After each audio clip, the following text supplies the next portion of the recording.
Hello, everybody. Welcome into the first ever episode of the brand new talk show that I am launching with my boys, Jack and Ali. We are titling this Monday Night Sports Talk, and we're going to be bringing you guys all the latest news about the New York Jets.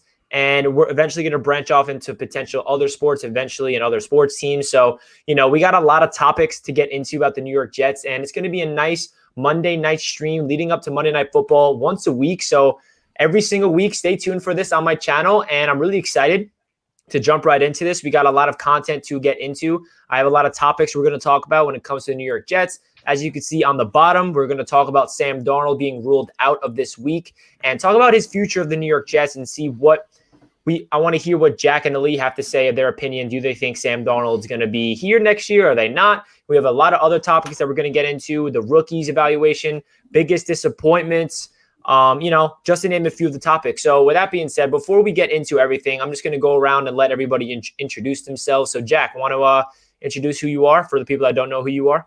What's going on, everybody? My name is Jack. I'm been Richie's one of Richie's best friends for quite a long time now, and me and Ali have recently met each other through Richie, and we're all diehard Jets fans, and we're here to talk some Jets, baby. Ali, how about you? Hey, what's up, guys? I'm Ali. If you guys know me, it's from probably loyal NY Jet fans. I met Richie through Twitter and a couple months ago, and I think that was probably the best benefit of this pandemic, meeting Richie, and we started a big platform. So hopefully you guys will be with us the entire journey. Yeah, man. So as you guys know, if you guys have been following my channel for a while, you guys are familiar with Jack and Ali. There's going to be a lot of content in store. So with that being said, let's jump right into the first topic. So Sam Darnold is unfortunately ruled out for this week. And what is the craziest part about this is we hear that Sam Darnold, what the coaching staff is doing, we're like, all right, we're not going to put Sam on the field unless he's 100% like we did previously. So they're learning from their mistakes. That just shows you how incompetent this coaching staff is. First of all, why was Sam Darnold out there to begin with a non-100% throwing shoulder injury? You should not put your quarterback out there unless he's 100% healthy. So now they're saying, you know what, we're going to take the smart route and wait for him to be 100%. They shut him down this week, and Joe Flacco is the starter. So, Jack, what is your thoughts of Sam Darnold, and do you think that he has any chance to revive his career as a New York Jet quarterback, or do you think it's over? I don't think it's over for Sam, but me being as honest as I can with myself, I think it's definitely over for Sam in New York, man. And that breaks my heart. It really does break my heart to say that, because I've been a big Darnold supporter since day one, really, since we drafted him. And I know you have as well, Rich. So, it really sucks. But let's say we find ourselves with the first pick. I don't think Joe Douglas cannot take Trevor Lawrence with that first pick. So I think Sam's time in New York is definitely done. As unfortunate as it is. That being said, Sam Darnold will have a successful career on a good team that knows how to build properly around a young quarterback. Let's say like the Pittsburgh Steelers or something like that. So I don't think it's done for Sam completely, but as a New York Jet, unfortunately, I think Sam's time is coming to an end. Yeah, man. Ali, how do you feel about the situation?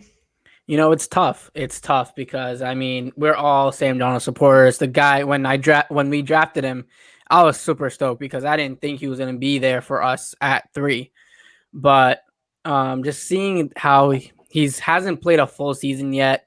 I think this injury looks really, really bad, and he could miss like 3-4 weeks. It could be bad for him. And I think the best thing is to move on, right? To move on. And especially if you have the number 1 pick, you're going to take Trevor Lawrence. And, if Darnold needs a new start. And if we don't get the first pick, I think there's a possibility that he actually stays in New York, because I feel like if you build around him, I think he could be a good quarterback, and I still think he can be a good quarterback. So I hope that works out for him. And, it sucks. It sucks for Darnold because the Jets have just screwed him over. Yeah, man, I agree with everything you guys said. It's unfortunate with Sam Darnold, the situation, but we just have to really swallow the reality of what's happening.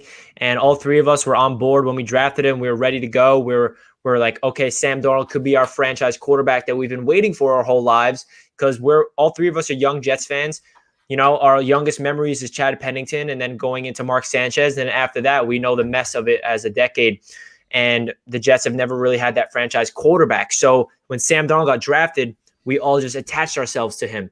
This is our guy. We're just hoping to be our guy. And unfortunately, he was drafted into a terrible situation that has ridiculed his development, and he's regressing. I mean, if you look at Sam Darnold's rookie season to his sophomore season, he made the jump.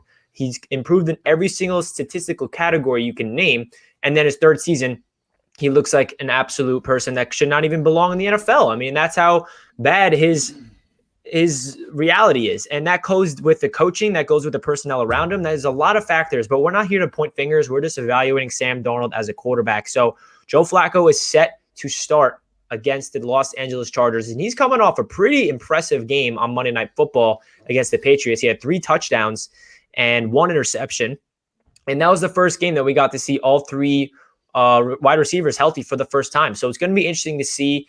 And everybody that's in the chat, welcome in. If you guys have not already, please make sure you hit that like button. And because we are starting off with this brand new talk show, and we're going to get a lot of people on here as well. It's going to be me, Ali, and Jack every week, but we're also going to get some special guests, some other content creators, not just us 3. We're thinking of reaching out to guys. So if you guys have any ideas that you want to see people on the channel, make sure you leave it in the link down below. And yeah, let us know. So the next topic that I want to go over is a pretty interesting one that every Jets fan has the same answer, or at least they want it to be, right? There it is. Will Adam Gase get fired at the end of the season? Okay, so every single Jets fan wants the answer to be yes. He needs to be fired right after the season, right now, right? But the question is, will he get fired? Because he's not. He's still the head coach for the New York Jets. And you see what happened with the Houston Texans. They fired their guy. You see what happened with the Atlanta Falcons. They fired their guy earlier in the season. And the Jets are just holding on to Gase. But if you remember, the Johnsons are known for holding on to their head coaches for whatever reason and not firing them midway. And I know there's a lot of financial situations going on behind the scenes that we're not aware of, such as, last year we were still paying Todd Bowles. So that's one of the reasons why the Jets did not want to fire Adam Gase, is because they don't want to hire another guy and then pay 3 head coaches at the same time. Todd Bowles comes off the books this year because every single coaching contract is guaranteed. So there's no excuse. Adam Gase needs to get fired, but do you guys feel like he will? So Ildi, I'll throw it over to you. How much confidence do you have in this ownership to fire Adam Gase after week 17? I mean, I have absolutely no confidence in this ownership. I mean, no Jet fan has any confident of even if you fire Adam Gase, I don't have the confidence of them actually making the right decision and going out and getting an actual head coach. I mean, I feel like the ownership just taking too much charge and not giving Joe Douglas the hands of this organization, who actually knows what football is. But with Adam Gase, man, it scares me. I was talking to my brother-in-law yesterday, and I was like, man, I am scared. I am scared that even after an 0-16 season, Gase is going to go up to ownership and be like, these are the reason the Jets weren't healthy. I didn't have my starting quarterback. I didn't have my wideouts this year. There was a pandemic that he's going to use that as an excuse and be like, I want another year. And, that could possibly happen because his ownership loves Adam Gase. They love him. And it's kind of scary to me. It's really, really scary because no one wants Adam Gase. We all know Adam Gase sucks. After this gig, he should not getting a head coaching job ever, even like a regular head coaching job. So it's scary for sure. But I think in the end of the day, he will be fired. But I think it's still a risk. There's a little bit of a chance that he actually stays, which is really scary. It is scary. I mean, after what we saw Joe Douglas speak to the media, I mean, he was defending Adam Gase, and you can't expect him to go out there and be like, yeah, Adam Gase is a terrible head coach. He should be fired. He's going to be realistic with his approach. He's not going to throw anybody under the bus. And Joe Douglas took accountability to himself. He said, I need to surround this team with better talent. It's my fault. It's not Gase's fault. It's not Sam Darnold's fault. It's my fault. So that was interesting of Joe Douglas's take. So Jack, do you have confidence in the Johnsons to fire Adam Gase at the end of the season? The Johnsons have done nothing to make us have any confidence in them, maybe ever. So I think they will fire him because I think we're going to go 0-16. I don't see us winning any more games down the line. So I can't picture him not getting fired after that. But the fact that it hasn't happened already is just so infuriating. It's like nobody even brings it up anymore. It's like we're all just like, okay, Gase is the coach. Like he's going to be the coach like until the end of the year. But it's just embarrassing, man, that they have not fired this guy. Bill O'Brien's out. Dan Quinn's out. It's so embarrassing. We're the worst team like by far, and ownership has done nothing to give us any sense that we're gonna do the right thing to make it turn around and get better. It's just like I don't know, man. It's like Christopher Johnson just like hiding, like waiting in the tunnel for Adam Gase after the game. Like to like give him like a high five or something. Like it's like I don't know. They better fire him, man. They better fire him. That's my answer. They better fire him. You got that right. They better fire him. And the reason why this is a question is because, like I mentioned earlier, he's still the head coach. And a lot of people in the media, when Joe Douglas talked to the Michael Kay show and Michael Kay and the gang, they all were like, guys, I mean, that sounded like Adam Gase isn't going anywhere. And it's just such a scary thing to like think about that it's possible for Gase to be back here. And it's just like, why? How? I mean, if he's not fired, 99, almost 100% of Jets fans will be outraged. I feel like there's going to be riots. There's going to be people protesting the games. If COVID is contained by next year and there's fans in the stadium, I feel like fans are not going to show up, or fans will show up and just, boo and all this crazy stuff, because that's how bad it is. The Jets fans are so passionate and so into it when so loyal. We're so, loyal NY Jets fans. You know what I mean? Ali, baby. So, like, we're so loyal and passionate to the point where when we suck, it's toxic. That's not just the Jets. That's just New York. That's the New York market, whether it's the Mets, the Yankees, the Giants. If you suck, then it's a toxic environment. If you are winning, it is one of the best places to be because you are booming. You're on the front page of every newspaper, and the same thing goes when you're losing. So that's why it's such a crazy topic, because Adam Gase is, and also the beat writers just don't even like blame him. Brian Kaz, he just writes all these articles saying how Sam Darnold sucks and Joe Douglas does this and the personnel's this and all these players are not playing well. He's never made one article that's telling anything bad about Adam Gase. So it's just really unfortunate that a lot of people are not pointing fingers to Adam Gase and the people in the locker room. I mean, he holds no accountability whatsoever. Exactly. He needs to take accountability. He's the biggest problem on the team. And there's nobody ever blaming him for anything. And he doesn't step up and say it's his fault either. When everybody in the organization, outside of the organization, people on Mars know that Adam Gase needs to go. And it's crazy. And to the guys in the comments, Sam and who is the other guy? Sam and NYC Camper. I do feel you guys. The Jets are definitely capitalizing off of Gase's lack of coaching skills and like kind of guaranteeing hopefully a first draft pick next year. But at the same time, I'm just tired of being embarrassed for 3 hours like every week.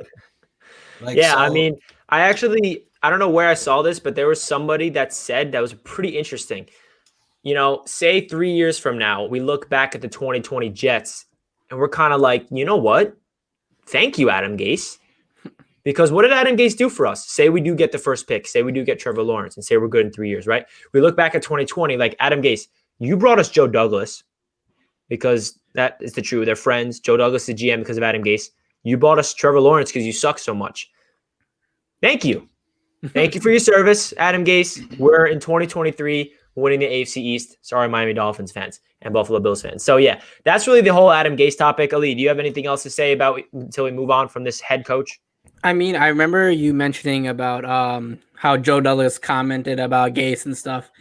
I mean, right now, it doesn't mean much. I mean, it doesn't mean anything. People are overreacting. The media is going to overhype that. And I actually gave it no spotlight. I didn't write articles. I didn't post about it because it doesn't make sense. The same thing with Trevor Lawrence. When Trevor Lawrence, people are like, he says one word and you think that he's going to not go declare. He's declared. I mean, it's so stupid. It's a stupid headline. It's a stupid thing. If he says this in December when the season's over, that's a different story. Right now, it's midseason. He's not going to say my head coach is terrible. I mean, he's not going to say this. This coaching staff is terrible. We should not be 0-8. That's not what he's going to say. Exactly. He's going to try to be professional, and people took it to the next level. But right now, whatever like coaches say right now, it doesn't mean anything. Yeah, I couldn't agree more. All right, so let's move on to a more positive topic because, Adam Gase is the most negative topic you could think of. I always got to let it out a little bit, man. I'm sorry. Oh, no, don't be sorry. I mean, I'm the one that brought up the topic. I mean, I was getting into it as well. It's a negative topic because it's the truth of the reality. But now we're going to move on to the evaluation of the New York Jets rookies because this is definitely a bright spot. We get to see Joe Douglas's first draft class finally play. They're getting healthy. Mekhi Becton, we got good news from his injury. For those guys that do not know, remember he left the game on Monday Night Football, and Test came back. He's clean, and he looks like he'll be ready to go this Sunday, which is such a good sign because the one thing I'm worried about with Mekhi Becton is his durability. His on-the-field play, nothing to worry about. The only thing I'm worried about is durability. So we got Mekhi Becton looking like an absolute stud of a menace, and we got Denzel Mims in second round. He is making strides every single game. He looks like he's getting better. He looks like a yard after the catch machine. We saw him on Monday Night Football. Just whenever he gets the ball in his hands, he's making guys miss. He's stiff arming. He just looks like a physical receiver that could be like a really good one in the NFL. He looks like a guy that can be the number one on another team, on any NFL team. And that's what you want to see from a rookie. Does he look like he belongs? Because all these previous drafts, in the previous Jets drafts, when we got like a receiver in the middle to late rounds, such as Stephen Hill, Adarius Stewart, Chad Hansen, Devin Smith, right? I mean, Devin Smith, second round pick, bum. Stephen Hill, I think he was a second round pick, bum, right? Denzel Mims, second round pick. He's not even comparable to those names that I'm saying. Denzel Mims has so much potential. So I just want to talk about Mims and Becton, but I'm going to pass it over to you, Ali. You can pick any of the rookies you want to evaluate and, give your little evaluation on the overall rookie draft class. So far, so good. I mean, that's all you can say. I mean, this season it's been terrible, but the last 8 games, whatever games there is, we got to evaluate the rookies. That's the most important thing in thinking about the future. I mean, Denzel Mims, he hasn't played 3 games, no training camp, and he's looked pretty good right now. I mean, he's going up against top corners, and he looks very, very good. Mekhi Becton, he's a guy that we should have for years now. I mean, he's an absolute monster. I mean, you guys love him. I know Jack loves him. So, I mean, it's crazy. Yes, it's crazy good. But, I wanted to say a little bit more about Bryce Hall. I mean, we saw him last game for the first time ever, and you didn't hear his name. You didn't hear his name as much, but that's a good thing. That's a good thing because he didn't get picked on. He did what he had to do on the field, and he didn't make any splashy plays, but at least he was doing what his job was and to defend. That's what his job was, and no one was picking on him. So that's actually a good thing for a rookie corner at a position that we kind of are very shaky on. So I think overall, with like Ashen Davis having a great game last week, you're seeing strides of this rookie class making improvements, learning the game better, and being ready for next year where we can hopefully be competitive. And that's what we need. That's the positivity that we need from the season where these rookies are shining. And, I think that's what we're seeing right now. And Jets fans should be happy about that. Yeah, bro, I agree. Jack, what's your evaluation of the Jets rookies so far? I agree with you, man. Overall, so far, so good. The only thing with our rookies is, especially on offense, is that are like Mims and Pirine going to get the looks that they should get? Because I'd really like to be able to further evaluate them more, but we just haven't been able to do that very well this season because they just haven't been getting the touches that they should get for rookies, especially when our offense is like we don't really have any big name guys at all. So why not play all the rookies if we know the season's a bust and just evaluate the young talent that we have. But I feel like Pirine can be a solid, Richie's compared him to maybe like a Bilal Powell type. Like maybe like the Jets will have him for a long time and he'll just be like a solid like utility kind of running back for us. I kind of see that as well. Like he looks pretty good like catching the ball and like outside of the tackles. I think that running back is definitely a position we're going to need to like further evaluate on the team. But Mims looks great, man. Another player is just waiting on the workload he should really be getting so we can fully evaluate him. But he looks really good. He's got like a big physical body type and he can go up and make that contested catch. I can picture Mims one day, making one of those, maybe not draped with three people around him, but I think Mims is the type of player and body type that can go up and get a ball like DeAndre Hopkins got the other night, eventually down the road. I'm not comparing them right now. Don't accuse me of that. But I'm just saying he's got the physical kind of body type and play style. He's the contested catch guy. Like this is a stat I've mentioned a couple of times. He's been like, since 2017 in college, he was the leading receiver in contested catches. So that we know that most of the time when he gets his hands on the ball, he's going to catch it. And that's what you need. That's all you can ask for out of a wide receiver run. So I hope to see that he just can get the touches he needs and can just improve. I think Joe Douglas nailed the Mekhi Becton pick. Like you said, Rich, a little worried about his durability, but he's my boy. I hope that he can stay healthy and continue to put people into the dirt for us. And I think that Joe Douglas did a pretty good job this year with his first draft. Yeah, man, I agree with everything you said. I think that this draft class is going to be the biggest X factor in terms of the New York Jets being successful. I said that going into the draft because this is Joe Douglas's first time to get his hands on this team. And his goal, everything he talks about is he wants to build through the draft. And in order to build through the draft, sounds pretty obvious, you need to hit on the picks. Not even just the first round or the second round, you need to hit in the late round picks.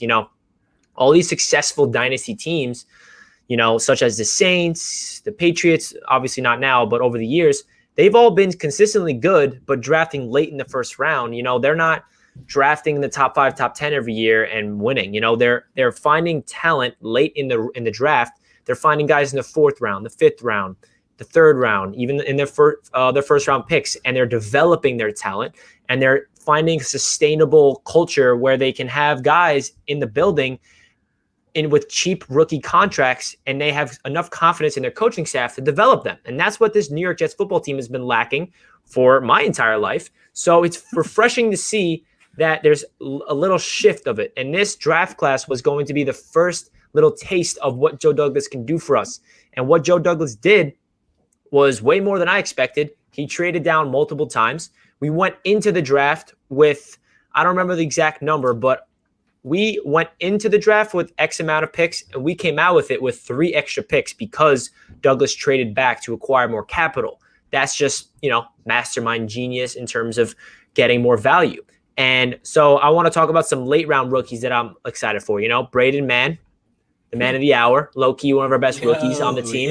Braden Mann. He's the most active on the team because all this team does is punt. And yeah, Braden Mann, I feel like when we first drafted him, a lot of people were like, why did the Jets draft a punter? There's so many neat holes on this team. But we just got the best college punter, in college football. And he shows flashes of great punts. We saw that botch kick. I forgot who it was, but it was like a 17-yard punt.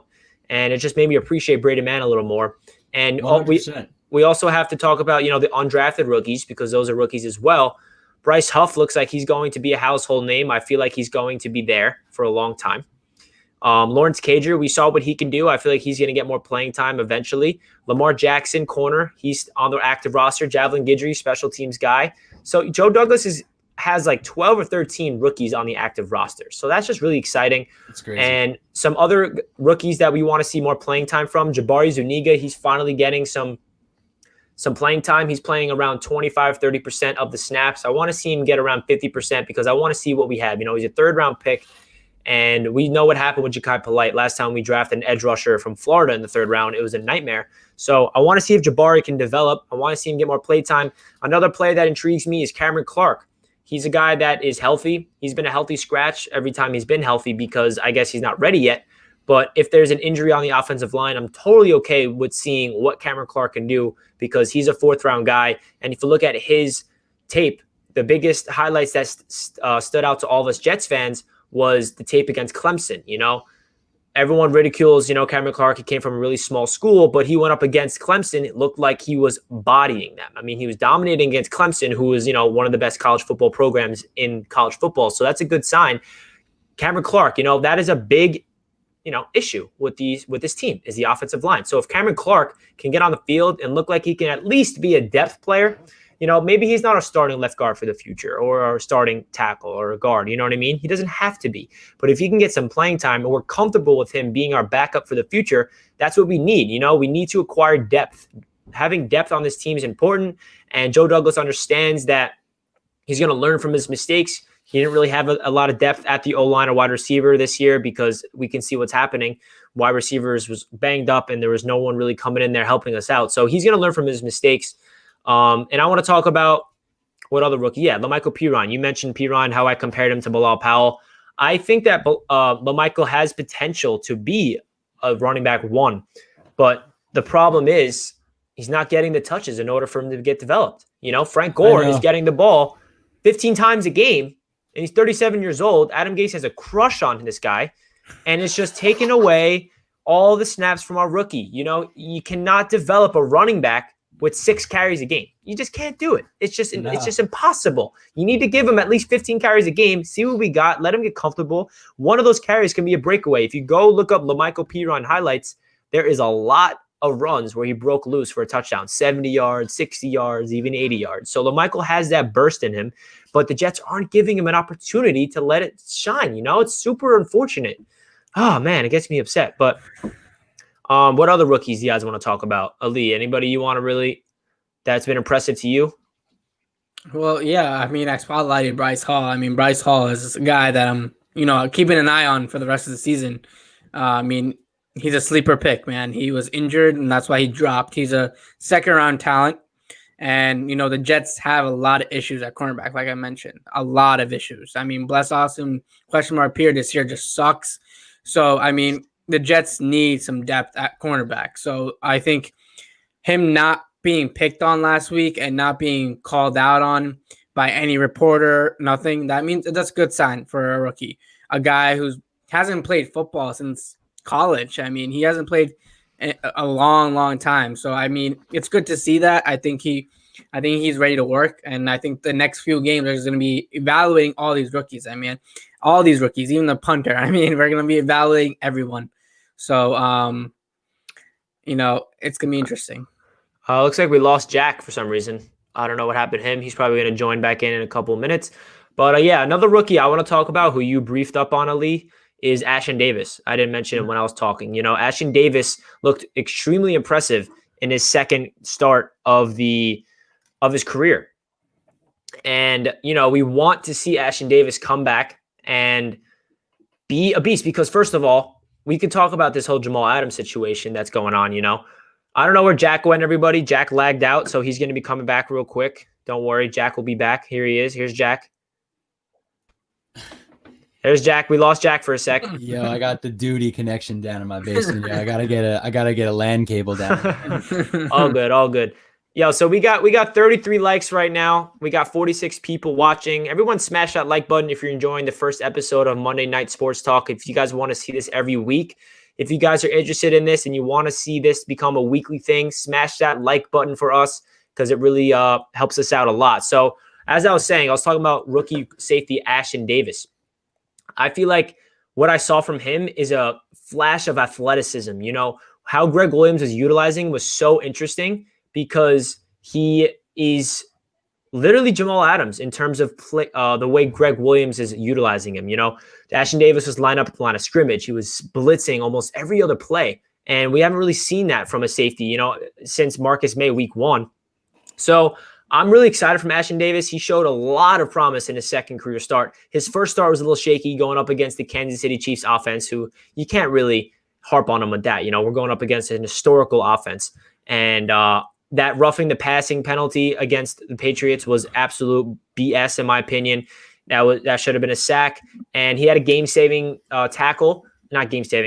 touchdown-saving tackle where he knocked him out the 1 yard line. So Ashen Davis, I never really root for injuries, but I'm really happy that Bradley McDougall is missing some time because that's giving Ashen Davis all the reps to develop. Because if you guys want to talk about it, Jamal Adams, this is a big talk on Jets Twitter, and Jamal Adams is getting, hated on because he's not playing well.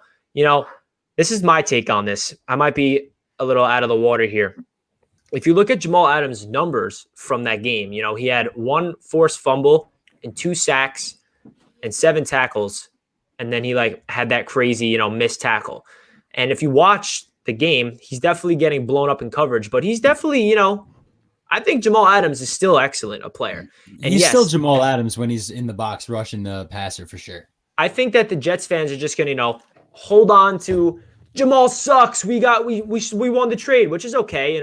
We should, that is a great trade. I'm not saying that the Jets shouldn't have traded him. I'm happy that we have 2 first-rounders and a third-rounder for a guy that's going to demand $18 million a year. But Jamal, everyone's making it seem like Jamal's a scrub. He's not a scrub. Jamal's still a beast. But at the same time, Ashen Davis on a rookie contract, the trade's looking good. Joe Douglas drafted Ashton with Jamal on the roster. He saw the vision. We did not. So what's your really take on the Jamal Adams thing, Ali? I mean, when I saw the video, I immediately went to the stats because I didn't watch that game. And, I looked at the stats and stuff, he had a pretty good stat line. And of course, Jet fans, these guys are going to find every little thing about what he does wrong and take advantage of him. I mean, he's probably he missed a lot of time this year. I mean, he played only 4 or 5 games this year. So he missed almost a month of football. So his stats are very, very low right now. And, people are using that against him. And it's kind of funny. But again, I think Jamal Adams is still the best at that position. One of the best. I mean, in the league, he's still elite. I feel like he's still there. But, it's Jets fans, man. It's New York. He left. He requested a trade. He didn't want to be here. Fans have his jersey right now, and they're all bummed out. That's why people are pissed off. And I know it makes sense. It makes sense that fans are pissed off. But, to see him mess up and then we still have 2 first-round picks because of trading him away. I mean, that just shows you how a safety can't change the game. I mean, they lost yesterday, right? And a safety doesn't change the outcome of a game. And 2 first-round picks can, because you can get a wideout, you can get an offensive lineman that could change the game, because it's rare that a safety has a pick 6 to win the game. A safety has a sack, fumble recovery for a touchdown to win. A wideout can catch a touchdown pass and win the game, like DeAndre Hopkins this weekend. So that's what you got to look away, because the Jets did win the trade. I mean, Jamal Adams could be elite. He could be a legend, but 2 first-round picks, you can have 2 captains come in with those 2 first-round picks. So I think the Jets won the trade overall. Yeah, I feel like we can't really say the Jets won the trade until we see what the draft picks are. Yeah, I agree with you. I think that we did. I'm hoping we won the trade, because we also got a 3rd-round pick on top of that 2 firsts. And this Jets team is honestly not, where they're at right now in 2020. To have Jamal Adams on this team, it just wouldn't be right. Jamal would be balling out in the Jets probably. It would still be 0-9, and he'll be upset. And it's just not. We would be doing to pay him soon. It was just a really good timing for Joe Douglas to get rid of him, get rid of the headache. This team is not ready to win a Super Bowl, and I'll ship you off for 3 premium draft picks and 2 firsts and a 3rd. So overall, that was an excellent move from Joe Douglas. So let's move on from that, and let's talk about, we're going back to some negative energy, unfortunately, because, the New York Jets are 0-9, if you guys didn't know. So there's a lot of negative things to talk about. Really, if we were to sit here and talk positive things about the New York Jets for an hour at 0-9, we can't. All right, here we go. You can't. The biggest disappointments for the Jets. So, me at least, for those of you guys that's been following my channel, subscribe to my channel throughout the off season, I made a lot of content about player profiles, position breakdowns, and I hyped up a lot of players that are not playing well. So this segment, we're going to really talk about the biggest disappointments for the Jets. And the number one that comes to my mind, that probably comes to Jack and Ali's mind, is Chris Herndon. But that's not the only disappointment. So I'm gonna start with Chris Herndon. And I have a YouTube video that's I forgot what the thumbnail was called. It was like Chris Herndon, how can he break out or something like that? And in the video, I was like, yo, Chris Herndon, draft him in fantasy. I mean, his rookie season with Sam was phenomenal, and we didn't really get to see what he did in the sophomore year due to the suspension and all that. And now he's an absolute non-existent scrub that's part of this team. It doesn't make sense. Bro. He has he has zero everything, man. It's just terrible. Oh, we got Jets Talk in the chat. What's up, Jets Talk? Ryan, just want to show you some love. If you guys don't know, make sure you go subscribe to Jets Talk. Hey, gang, how much money did Jamal cost himself by shooting his way out of New York? Chances are the Jets were going to pay him big bucks this upcoming offseason. It doesn't look like Seattle will be paying. I agree, Ryan. I agree. It's a good thing that the Jets got rid of that headache, and it's going to be interesting to see what that future is. It really is. But I appreciate you joining in on the stream, bro. But, yeah, so Chris Herndon, I can go deep into him. Ali, I'll go into Herndon after I hear from Ali and Jack. But is there anybody else besides Herndon that jumps off to you about the biggest disappointment? It doesn't have to be a specific player. It could be a position group. It could be a coach. Well, everyone knows the coaching staff, so I'm not going to mention that right now.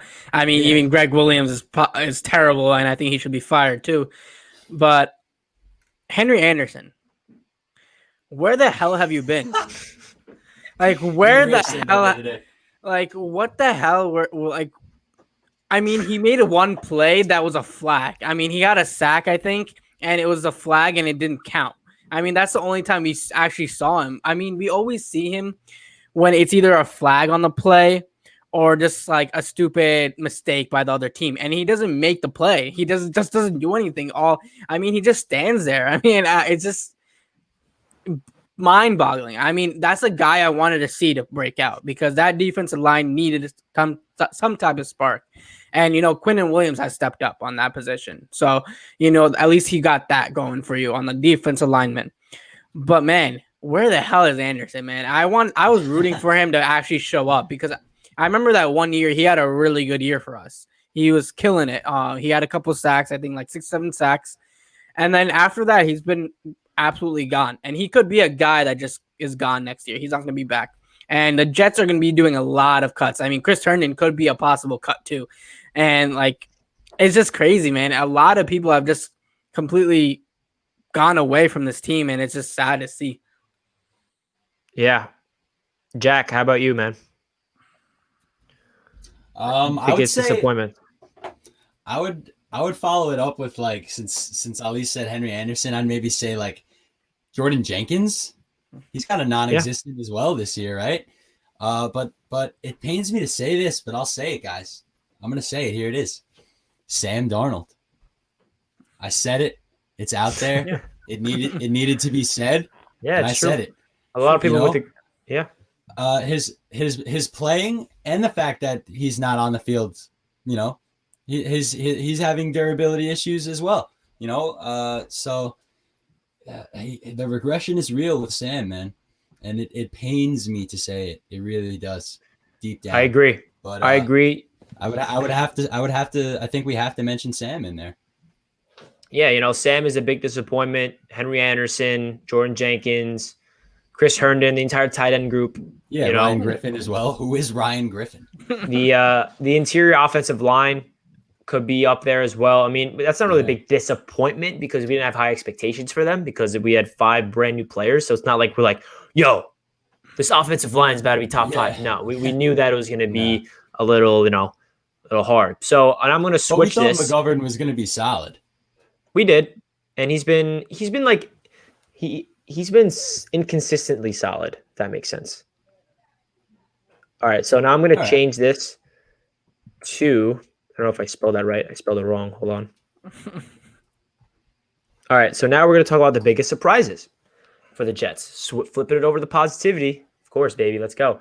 Everyone smash that like button if you have not already. If you guys are enjoying this Monday night sports talk, I'm enjoying this. Me and Jack and Ali are having a ball. So if you guys are enjoying it, please hit that like button. And if you're not already, make sure you subscribe to the channel. Go check out Ali over on Instagram and Twitter at LoyalNYJetFans.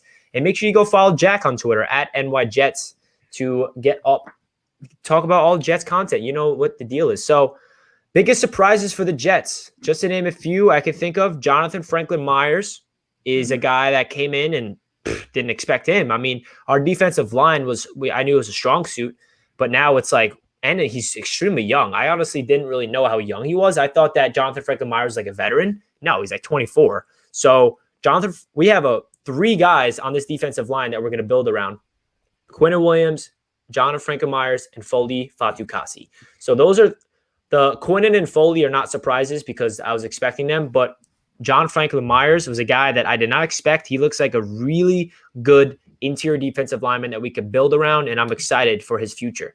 So, Ali, any surprises that comes to your mind?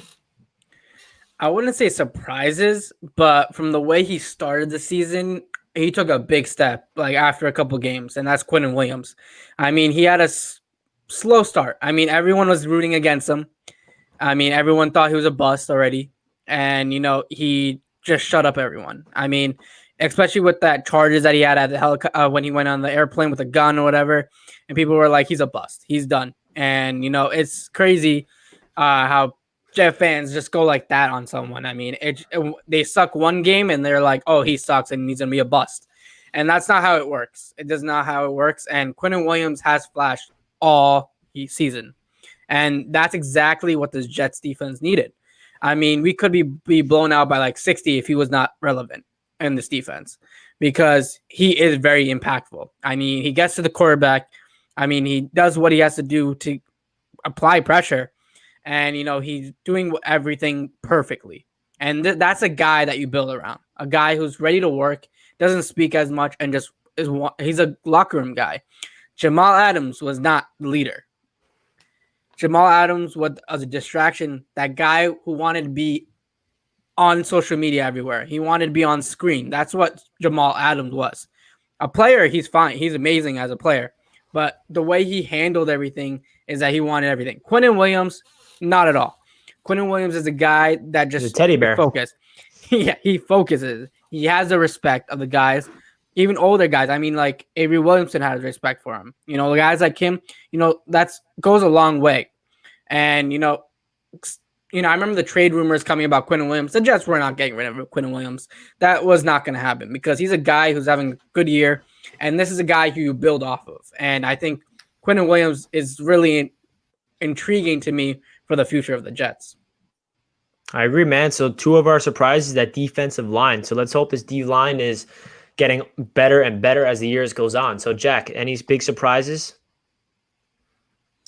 I would definitely agree with you with Quentin Williams, man. He's definitely stepping up, and there's those plays where he's just a total wrecking ball, and he totally just like is the sole reason why the play is blown up. So I'm definitely happy to see him improve.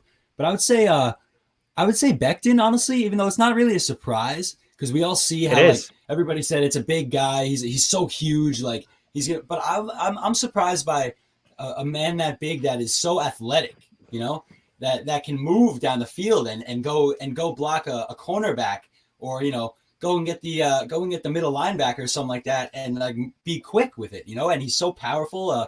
So I wasn't expecting the level of athleticism that we're getting from Mekhi. Obviously, when you see Mekhi, you're like, holy crap, he's a massive human being.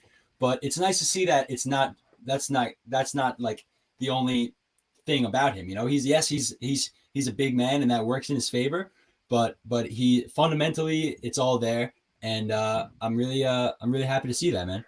Yeah, I mean, a big surprise for Mekhi Becton. Another reason why is because he's a rookie, and you don't expect rookies to come out of the gate and look this good that quickly. Whenever I talked about Mekhi in the offseason, I said, listen, Mekhi's not going to go out there and dominate the league right away. He's a rookie. We have to be realistic.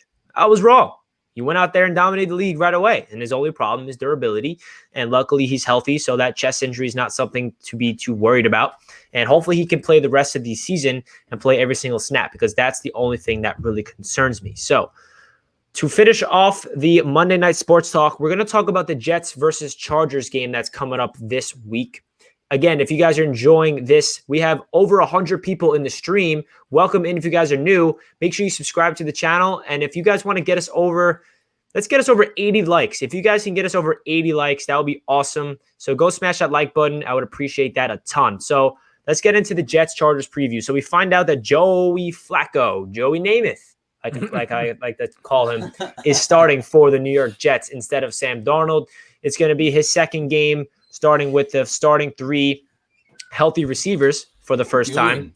We got, man. I know. I wish that we could see James Morgan out there. I know a lot of Jets fans want to see that, but unfortunately, we are not going to see that. And Joe Flacco will be going out there and slinging the rock. And it's kind of scares me because Joe Flacco could win us a game. You know, he looked really good against on Monday Night Football. We cannot just say he didn't. I mean, what Joe Flacco was known for in Baltimore was his deep ball. He had one of the best deep balls in the league in his prime. And that touchdown pass to Brashad Perriman on the run was a thing of beauty. I mean, you got to give the guy credit. That touchdown to Crowder was a dime. And that other touchdown to Perriman was all Perriman. He just completely broke his ankles at the line of scrimmage, which was insane. His Brashad's release was awesome. So do you guys think the Jets are going to 100% lose this game, or do you think there's a chance that the Jets win, Ali? Oh, man. I think the Jets actually might win this game. I think the Chargers, it's the Chargers. They lost so many games this season, man. And, they've been close every game. And it's anything can happen for the Jets, man. I think the Jets might screw this up and win this game. I think with the wideouts, how they looked last week against Patriots, that's what we were expecting week 1. All these wideouts to be out there and Sam Darnold having a good game with those guys. If Sam Darnold was playing against the Patriots with those weapons, I think the Jets would have won Monday night. I really do. I think they would have won that game. But, it scares me, man. Every game now, it just scares me because I feel like it'll be the Jets' way to win the game because I was hoping for a Jaguars win yesterday. I was praying for it. And, just to get one win for the Jets because I don't want to go in 16, but I want to get at least one win. But again, I think there's a good chance we could win this game, and it's scary. It's really, really scary. It is scary. Jack, do you think it's 100% the Jets are going to lose, or do you think there's a sliver of hope? I think that it's a 100% Jets loss, man. I do. I really do. If you look at the Chargers, I know that I don't know how the Chargers are 2-7. I don't know how. Like, I guess their defense is just giving up games, like late in games, but they have pieces on defense, and I love Justin Herbert. Justin Herbert awesome. is lighting up the league right now. He's having a fantastic rookie year. And I like Anthony Lynn too. I don't understand how the Chargers are 2-7 right now. They're like a really good 2-7, So a good 2-7 compared to the worst possible 0-9. I just don't see how we pull out the win, man. I think the Chargers, unless something miraculous happens, the Chargers should have this one in the bag, man. The way I look at it is, we almost beat the Patriots. We're like this close to beat the Patriots. We had that game in the bag. We should have won that game, but then we just fell apart in the last 6 minutes. And then the Patriots just beat the Ravens with kind of ease last night. So it's like, is Joe Flacco going to have another career game? And what if Denzel Mims has a breakout game, 2 touchdowns? That's a lot of – we're rooting for these rookies. We're rooting for all these guys to play well. It might result in a Jets victory. I feel like on the remaining teams on the schedule for the New York Jets, the Chargers are a team that we can beat, and the Browns. And no, I wouldn't say the Rams. Listen, we're the Jets.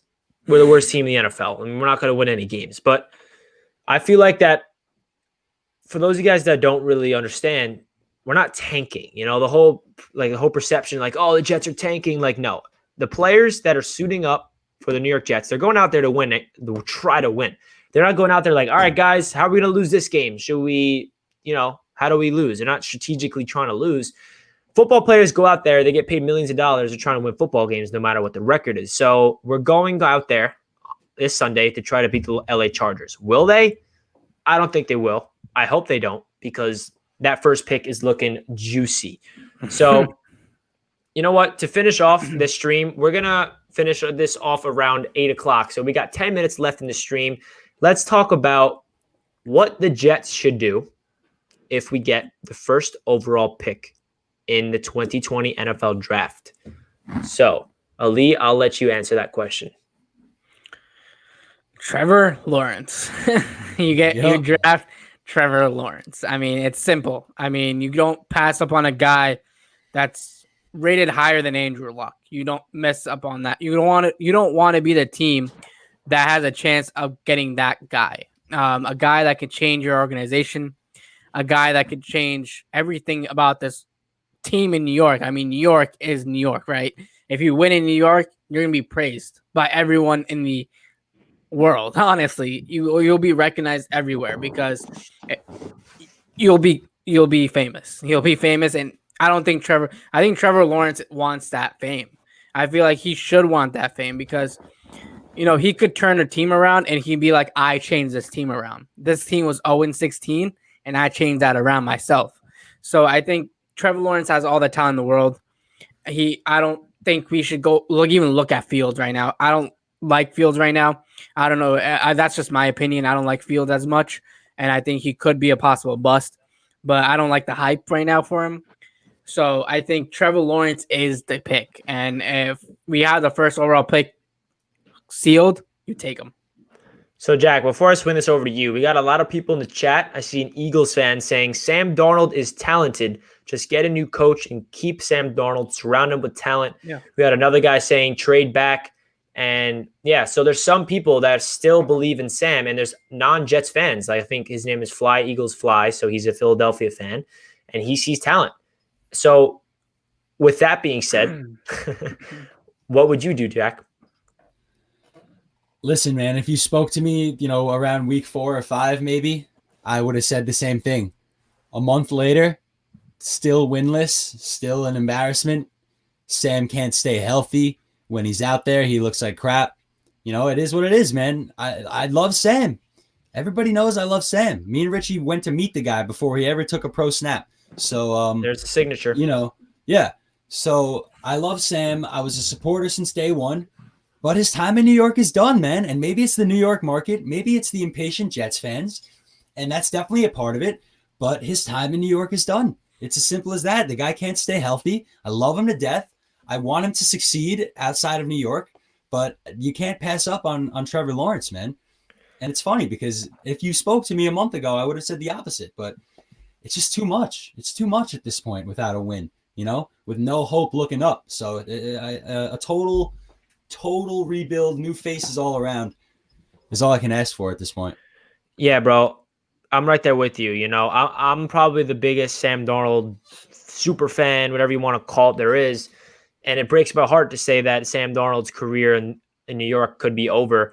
And the whole perception of, Trevor's going to stay in college. He doesn't want to be with the New York Jets. Listen, Trevor Lawrence is the type of guy that I feel like would inherit and want a team like the Jets to turn it around because he's so good and he has that personality. He has that way about him. He has that persona and that energy to turn a franchise around. He's a guy that can put his team on the back at sometimes.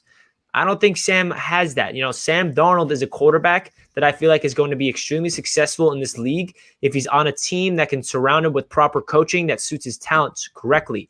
Trevor Lawrence, I feel like, is a guy that can go into a bad organization and play well. Joe Burrow, perfect example. First overall pick to the Cincinnati Bengals. Cincinnati's a mess. I mean, they got weapons. They got T. Higgins, who they drafted for their rookie. They got Taj Boyd, but their O-line is a disaster. Mixon can't stay healthy. And there's not a lot of continuity there. Joe Burrow's in a mess, and he's playing good football. They're not winning football games, but he's playing good. I feel like Trevor Lawrence, if we get him, and then Joe Douglas, has another year to surround him with talent, around him with a receiver. We got Denzel in his year 2. We got Crowder in the slot. And then we got free agents coming in. I feel like Trevor Lawrence could have a really good rookie season, and I feel like he could be our guy to really save us. And I just hope wherever Sam goes, it's somewhere where he can succeed because I do not want to see him go somewhere and suck. Wherever he goes, I'll be buying his jersey. If there's a Pittsburgh Steelers fans in here, if he's a Steeler, I'm buying that black and gold, black and yellow, whatever you want to call him. Sam Darnold is a genuine good human, and he deserves better. And I also feel like if Sam was drafted to any other team than the Jets, such as the Cleveland Browns or the Buffalo Bills, I feel like there would not be an issue, and Sam will be their franchise quarterback because what they did in Cleveland and Buffalo is they surrounded their young quarterbacks with talent. Maybe Baker is not the guy because he's not playing well, but look what Josh Allen's doing. Josh Allen didn't have talent right away. He didn't look like the best quarterback. Everyone's like, Josh Allen sucks. Second year, he didn't have the best talent either. They got a little extra guys, have the same coach.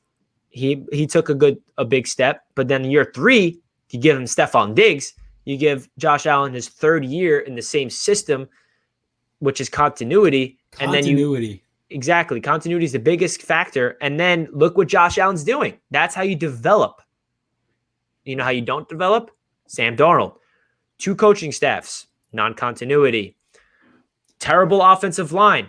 There's no sense of cohesion on this offense for Sam to survive. Nothing. Nobody could survive where Sam Darnold did. So it's unfortunate. It's the truth of the reality. And Adam Gase should be blamed for this. I think that the Johnsons should be blamed because they're the ones that hired Adam Gase, because it's just like Adam Gase needs to go. I mean, we started off with the stream talking about this. Guys, it's really unfortunate. So we're coming away. Can I just say something? Yeah, of course. Go for it.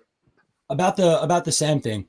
You got to also put yourself in Joe Douglas's shoes. Do you pass up on a generational quarterback prospect and potentially get ridiculed for the rest of your career as a general manager for passing up on him? And then if Sam continues to stink, because let's face the facts, right now he stinks. You can't continue to make the argument that he has no talent around him, because good quarterbacks will elevate the players around them. So right now Sam stinks. I can't say how much I love him enough. I wish him success. But if you put yourself in Joe Douglas's shoes, it also resets the contract. It's going to be getting close to time to paying Sam Darnold probably like a decent chunk of money. So you think about it, you draft Trevor Lawrence, you reset the rookie contract for another 3-4 years, and you build properly. Joe Douglas didn't get to draft Sam Darnold. He did say he came to the Jets because of Sam Darnold, so that's a shame. But now let's give Joe Douglas the chance to get his own guys. I agree with everything you said there, man. We got a nice donation coming in from V-Man. Many of the New York Jets' problems stem from the previous regime's failures, a factor which will not be in play in 2021. In 2021, Joe Douglas will fix this mess. V-Man, I appreciate the donation. That's very generous of you, and I couldn't agree more with you.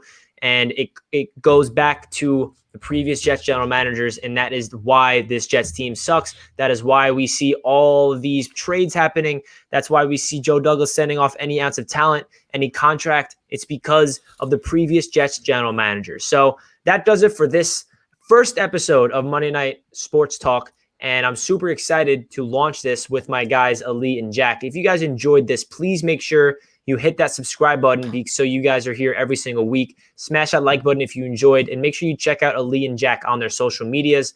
To finish off the stream, I'll go around the table one more time and let Ali and Jack tell you guys where they can find you. Ali?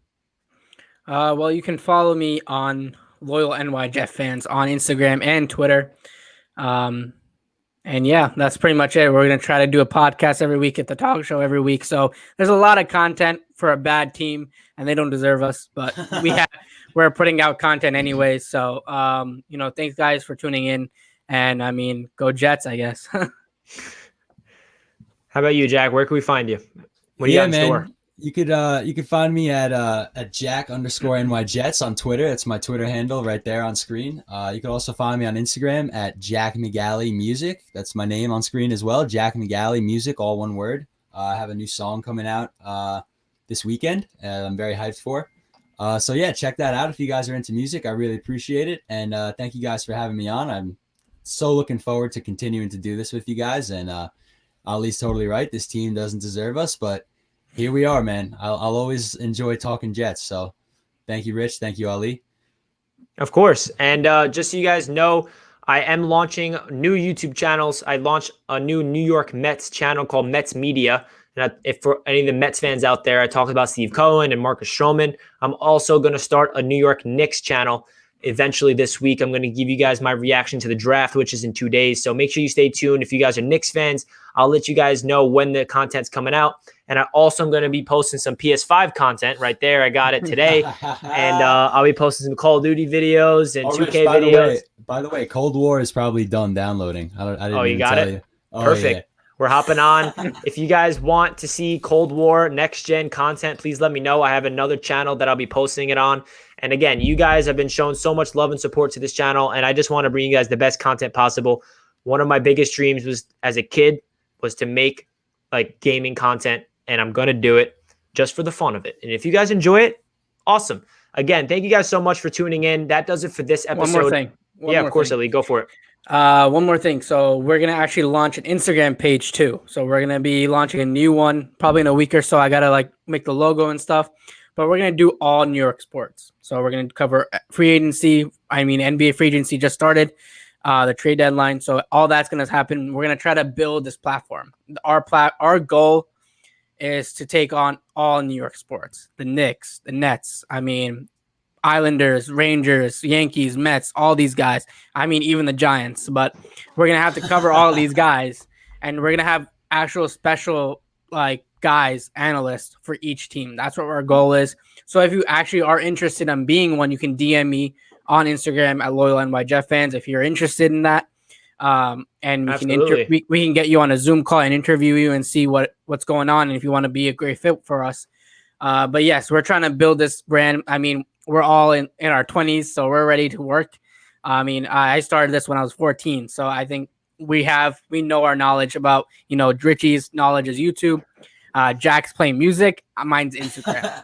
So, I mean, we all have our specialties, but, one thing is that we love sports. So I think this is what we need to build, and a fan platform is probably the best thing for us. So I think that's going to be something we're going to build off. So again, thank you guys for all the support. And that's all I had to say.